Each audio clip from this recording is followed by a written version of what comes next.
Morning, everybody. I wanted to let you know that we're going to be starting a new project here on the YouTube channel, and it's going to be some Subnautica. I've done a little bit before. I did a bit of an interior scene. This one's going to be an exterior scene of some of those base components for the underwater sections, whatever. And it's going to be relatively simple modeling. All right, the stuff that I'm going to do anyhow, but it's going to require a good amount of texturing, and I'm going to do the texturing in Substance Painter. So I know that cut some people out.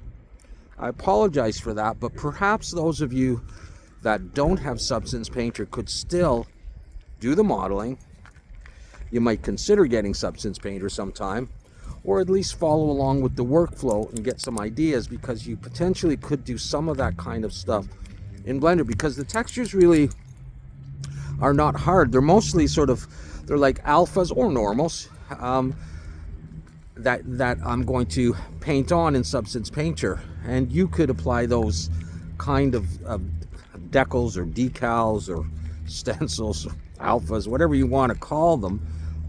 You could do some of that in Blender, all right? Or maybe some of you have like Decal Master or whatever, however you want to do it. But for those of you that do have Substance Painter, I'll show you a few things for applying that and mirroring things, using the symmetry and also using the transform to move stuff around. There's going to be a lot of that. All right, so I hope to start tonight. It's about 9:30 on a Sunday morning out here behind the schools, where I like to walk the dogs when there's nobody around.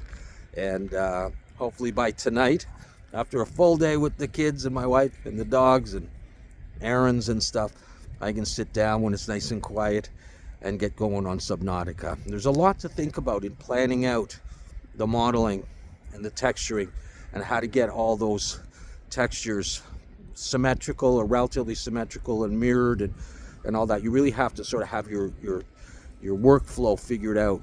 And I haven't completely figured all that out, because it's been a while since I did anything like this, but it's time to do it, and I think it would be good to have that on the channel. So I do hope that you will come by for that, at least check it out. And if you like what you see, then help me out by liking the videos, leaving me a comment if you want to, and subscribing, and coming back for more, because you never know what I'm going to come up with. I'm always looking at video games in particular for my inspiration, rather than real things like school buildings and stuff, to do some sci-fi or some apocalyptic stuff. And we'll get back to all that, but right now we're going to do something nice and clean and crisp and underwater. All right, so I'll see you soon.